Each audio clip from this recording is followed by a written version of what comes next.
Je rends des livres, numéro 17.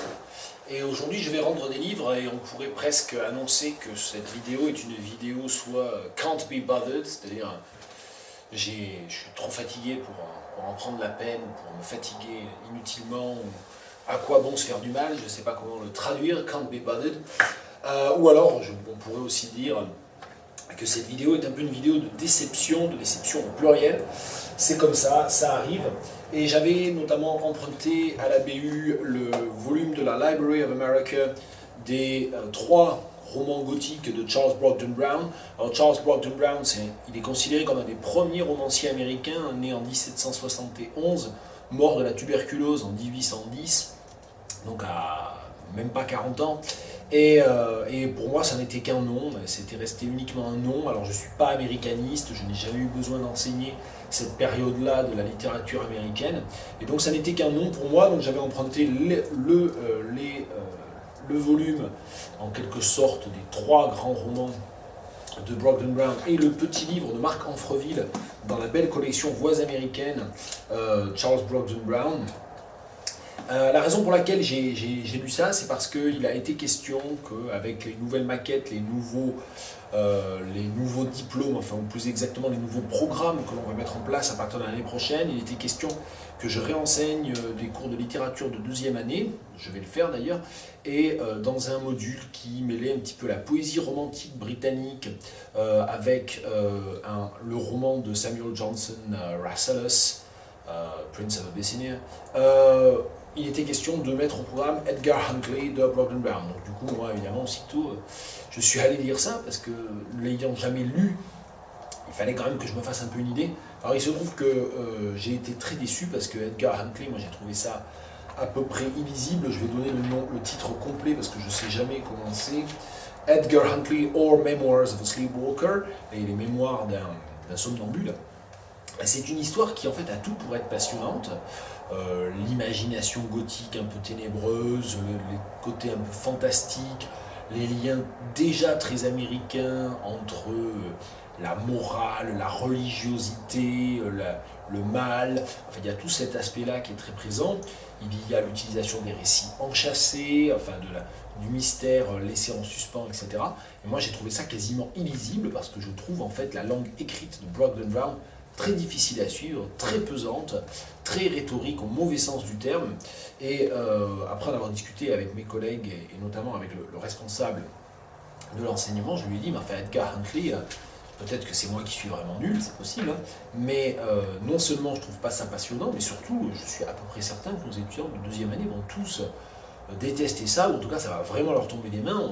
Et très honnêtement, moi je ne me voyais pas, c'était un peu mon argument, je ne me voyais pas faire les gros yeux à des étudiants de ne pas lire un livre, de ne pas lire et relire et travailler sur un texte, quand moi-même j'avais été obligé de me forcer pour le finir, voilà, et vraiment sans être du tout passionné. Alors du coup, on en a reparlé avec les collègues qui m'ont demandé de jeter un œil à Wieland, qui est un roman plus connu de Brockden Brown, que j'ai seulement commencé et qui ne me passionne pas non plus, mais qui est quand même déjà un petit peu plus prenant sur les premiers chapitres. Bon, je ne l'ai pas fini parce qu'on a finalement décidé de ne pas conserver Brockden Brown, donc j'ai eu une influence peut-être un peu délétère sur mes collègues, mais très honnêtement, je pense que c'est pour le bien des étudiants. On va plutôt mettre des nouvelles de Washington Irving, c'est un choix peut-être un petit peu plus conformiste, mais je pense que Washington Irving passe mieux la rampe et a mieux traversé les âges. Alors je disais une séance un peu can't be bothered, mais effectivement à un moment donné, can't be bothered, de finir Wieland par exemple, ou d'aller plus loin dans mon approfondissement, dans mon exploration de Brockden Brown, parce que je trouve que ce sont des textes qui sont sans doute passionnants pour les spécialistes, les gens qui travaillent sur le début du 19e siècle, soit sur le gothique à travers le monde, donc les résurgences du gothique ici aux États-Unis, avec même des liens un peu avec le premier Chateaubriand, certainement dans la vision de la nature sauvage, du rapport à la spiritualité. Pour toute personne qui travaille en profondeur sur ces sujets-là, qui fait une thèse, etc., c'est sans doute passionnant. Mais très honnêtement, je trouve que pour un lecteur, même un lecteur éclairé, on va dire, allez, je vais me jeter des fleurs quand même, ce sont des textes qui sont devenus à peu près illisibles, parce que la langue de Brockden Brown est en fait couturée de toute cette rhétorique un peu scolaire, un peu, voilà, très latine finalement, avec énormément de latinisme, de syntaxe très répétitive dans son utilisation de la subordination, qui fait que moi je trouve ça vraiment très difficile à lire. Et voilà, donc je pense qu'il y a des textes du XVIIIe, même du début du XIXe siècle, qui ont traversé les siècles, qui peuvent nous parler, mais vraiment Brockden Brown, pour schématiser un peu, ça n'est pas Frankenstein de Mary Shelley. Moi je trouve que si on doit, quitte à être dans le conformisme absolu, on ne va pas enseigner Frankenstein finalement, mais quitte à être dans le conformisme, ou dans les choix pas très originaux, enfin très honnêtement, j'ai déjà enseigné Frankenstein par le passé. Frankenstein, c'est un texte qui, de la même manière, va permettre d'aborder des questions éthiques, des questions de genre, des questions narratologiques. C'est un texte qui est d'une richesse narratologique étonnante, qui va permettre de parler de la langue du romantisme, de la langue post-gothique, mais qui tout simplement est beaucoup plus tenue et beaucoup plus agréable à lire, tout bêtement. C'est peut-être un peu subjectif comme avis. Mais de toute façon, dans ces vidéos, je me permets la subjectivité. Hein. Je dis je. C'est un peu le principe. Alors, je rends quoi d'autre comme livre? Eh bien, je vais rendre Paradise de Donald Barthelme. Alors, Paradise, là encore, je ne suis pas américaniste, je ne suis pas spécialiste non plus de la littérature américaine contemporaine. Je n'avais jamais lu de roman de Donald Barthelme. J'aime énormément ses nouvelles. Hein. Si vous ne connaissez pas Barthelme, c'est moi je trouve un des nouvellistes, un des maîtres vraiment de la forme courte, de la forme brève. C'est toujours décapant, c'est jamais pareil, c'est toujours très intelligent, c'est très cynique, très ironique. Il n'y a pas de nouvelles pareilles, il ne réédite pas des sortes de petites recettes narratives comme le font un peu trop souvent, je pense, les nouvellistes d'ailleurs. C'est un peu une des réserves que j'ai avec la forme. Et bien là, c'est presque l'inverse, j'ai envie de dire, mais j'ai été très déçu par ce roman. Bon, qui est un roman très drôle, hein, il part du principe, un petit peu, il projette des sortes de fantasmes masculins, de triolisme, tout ça. Bon, voilà, il y a des choses très drôles, mais c'est pas très, voilà, j'ai trouvé le roman un peu lourd, un peu pesant. Finalement, peut-être que Barthelme est un maître de la forme courte et que le passage dans la forme longue fonctionne moins bien ou a moins fonctionné pour moi. Peut-être que c'est moi qui suis très négatif en ce moment, je ne sais pas. Enfin voilà, cette vidéo numéro 17, je la tourne le 28 mai, et peut-être qu'on se souviendra qu'au mois de mai, je n'étais pas enthousiasmé par grand-chose. Je vais dire quand même un extrait, ce que je n'ai pas fait pour Brockden Brown. Un extrait tient d'un chapitre, les chapitres ne sont pas numérotés, mais d'un chapitre qui se trouve à peu près au milieu du roman, à la page 100, dans cette édition qui est l'édition de Dalkey Archive, maison d'édition hautement recommandable. What if they all lived happily ever after together? An unlikely prospect.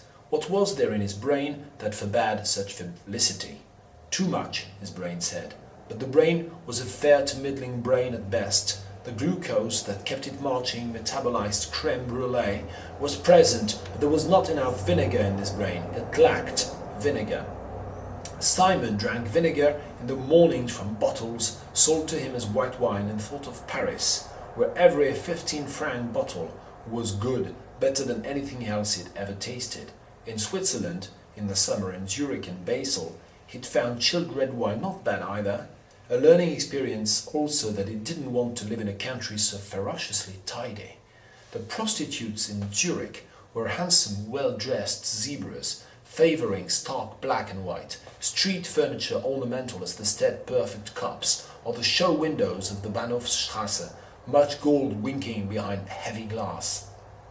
He didn't want a watch or cufflinks or a gold-plated coffee service. He was at a disadvantage. What was there to do with his women? He'd send them all to MIT, make architects of them. Women were coming into the profession in increasing numbers. The group could chat happily about mullions. In the evening, by the fireside, tiring of mullions, turned to cladding, wearing of cladding, attack with relish the problems of blast, cleaned, pressure-washed, gun-applied, polymer, cement-coated steel. Quelle happiness! Someone would get pregnant, everyone would get pregnant. At 70, he'd be dealing with Pampers and new teeth. The new children would be named Susanna, Clarice and Buck. He'd stroll out on the lawn in the twilight and throw the football at Buck. The football would rocket about 2 feet, then head from the greensward. The pitiful little child would say, "Can't anybody here play this game?" Voilà, donc là on retrouve un peu le côté à la fois très misogyne, un peu parfois poil à gratter, très drôle et surtout très ironique au sens de l'autodérision de la voix narrative de Donald Barthelme. Enfin, si vous n'avez jamais lu de Barthelme, il faut lire les nouvelles, je suppose qu'elles sont traduites, je ne sais pas comment. Et puis j'ai fini, je pense, mon exploration de Martin Page. J'en avais parlé lors de ma dernière vidéo Je rends des livres, ma déception vis-à-vis d'un livre de Martin Page qui s'appelle L'apiculture selon Samuel Beckett. Donc j'ai quand même essayé de relire d'autres livres de Martin Page. L'art de revenir à la vie, un roman publié en 2016, et Comment je suis devenu stupide, un de ses premiers livres, 2001, aux éditions du Dilettante. Et bon, voilà, alors là encore, hein, soit c'est Can't Be Bothered, soit c'est la déception, soit c'est effectivement le mauvais moment, mais je ne crois pas quand même. Mais par exemple, L'art de revenir à la vie de Martin Page, c'est un livre qui repose sur une idée vraiment super, c'est une très belle idée narrative, un narrateur, est-ce que c'est un narrateur? Oui, j'ai revérifié, j'étais plus sûr. Un narrateur qui est plus ou moins une sorte d'alter ego de l'auteur, c'est un écrivain qui a la quarantaine, à qui on demande d'écrire des scénarios, bon voilà. Réside pendant 1 ou 2 semaines chez un ami parisien qui est un artiste. Il occupe l'appartement d'un couple d'amis en leur absence et il s'installe par hasard presque, par une sorte de fascination comme ça, momentanée, dans une œuvre d'art, qui est une sorte de caisson, dans une œuvre d'art de son ami plasticien. Et en fait, en dormant il se rend compte qu'en dormant dans ce caisson, il fait des rêves dans lesquels il retourne dans son passé, il rencontre lui-même à 12 ans. Et donc du coup, il y a une série comme ça de nuits, où donc, le récit oscille entre les journées qui se passent à Paris, et les nuits où il revient en arrière, où il parle avec lui-même à 12 ans. Et c'est une idée qui est une idée assez simple finalement, mais très très belle, très forte. Et je trouve que Martin Page, je ne dis pas, n'en fait pas grand-chose, mais ça n'est pas porté là encore par une écriture très, très intéressante. Donc c'est vraiment un roman sur les masques, sur l'identité, sur l'art de revenir à la vie, c'est-à-dire l'art de se demander ce qu'on a fait de sa vie, ce qu'on est devenu. Donc un art évidemment, un roman qui réfléchit à ces questions des désillusions ou de la projection de ce que l'on pense que l'on va devenir quand on est enfant ou comment on va survivre à l'adolescence. Et évidemment le regard rétrospectif, un peu désabusé de l'homme devenu quadragénaire. Donc c'est vraiment un roman de quadragénaire, donc ça aurait dû me parler, mais ça ne me parle qu'à moitié, et notamment parce que l'écriture est vraiment pas... Enfin, c'était la remarque principale que j'avais faite, qui était que c'était... en fait, c'est pas qu'il ne sait pas écrire ou qu'il écrit mal, c'est que c'est bâclé. Moi, je trouve que c'est bâclé. Ça donne l'impression d'être écrit un peu au fil de la plume, dans un style un peu rapide, un peu nonchalant, comme ça, qui fait certainement le charme du livre pour les personnes qui aimeront, qui ont aimé ces livres-là, et je ne suis pas du tout en train de déconseiller Martin Page, mais je dis juste que moi, ça me laisse assez froid, parce qu'à un moment donné, ça m'agace. Donc c'est très malin, voilà, c'est ce que j'avais dit, je crois, déjà à propos de l'apiculture selon Samuel Beckett, c'est très malin, il y a beaucoup d'idées, il y a de l'inventivité, il y a de l'humour aussi, mais je trouve que ça fait une œuvre assez moyenne à l'arrivée. Et pour donner un exemple, je ne vais pas parler de comment je suis devenu stupide, parce que pour le dire franchement, je ne l'ai pas lu en entier. Can't Be Bothered, décidément, ça sera presque le leitmotiv, l'épigraphe peut-être de cette vidéo. Comment peut-on faire des épigraphes dans des vidéos? Eh bien en inventant l'épigraphe en cours, même en fin de vidéo, voilà, c'est fait. Voilà, mettant dans le titre peut-être, je ne sais pas ce qui va se passer au moment de la mise en ligne. Martin Page, Comment je suis devenu stupide, j'ai pas pu le finir parce que ça, là encore, la médiocrité du style, je suis désolé d'avoir à le dire, c'est pas très gentil, mais c'est comme ça. Puis je suis pas dans le milieu éditorial, je suis pas dans le milieu des écrivains, je suis libre de dire ce que je pense.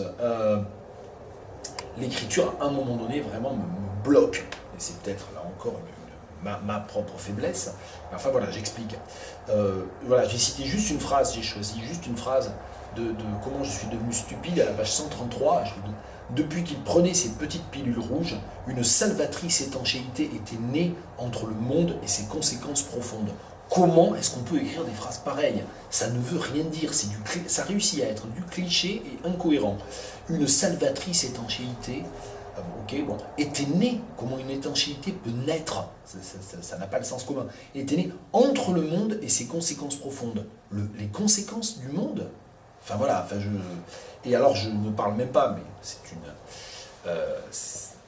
je le dis pas, mais c'est une manière de le dire, depuis qu'il prenait ses petites pilules rouges, ça aussi, commencer une phrase par ça, t'as pas pris tes petites pilules rouges, t'as pas pris... Voilà, le roman ne doit... Le roman peut, même parfois doit être un art, l'œuvre littéraire, parlons même pas du roman, mais un texte littéraire, ne peut pas s'affranchir de la conversation, c'est-à-dire de la langue qui se parle à l'extérieur, mais elle doit la retravailler, elle doit la réfléchir. Voilà, là on est à l'opposé absolu de Nathalie Sarraute, qui pour moi est un immense écrivain. Voilà, Nathalie Sarraute, elle aurait pris l'expression les petites pilules rouges, elle en aurait fait tout à fait autre chose. Là, c'est utilisé comme ça de manière très préconfigurée, prémâchée presque. Et finalement, voilà, les livres de Martin Page, je leur reproche d'être un peu trop préformatés, préfabriqués, lisibles au sens où l'entendait Barthes dans les essais critiques, c'est-à-dire pas qu'on veuille une œuvre illisible, mais que c'est une œuvre dans laquelle le lecteur n'a aucun travail à faire. Voilà, on est là, on le lit, c'est presque un produit de consommation. Bon, je suis un peu méchant, mais une fois de plus, je l'ai dit, c'est un peu difficile en vidéo ou à l'oral de peser ses mots, de réécrire, de modérer, etc. Donc je le dis de manière un peu brutale, mais c'est mon impression, et puis voilà, j'en ai quand même lu 2,5, puisque celui-là, je ne l'ai pas fini. Voilà, donc j'ai quand même essayé, j'ai donné sa chance à l'écriture de Martin Page, mais visiblement, ça n'est pas pour moi. Voilà, bonne semaine, puisqu'on est lundi. Voilà. Bon début de semaine et bonne semaine.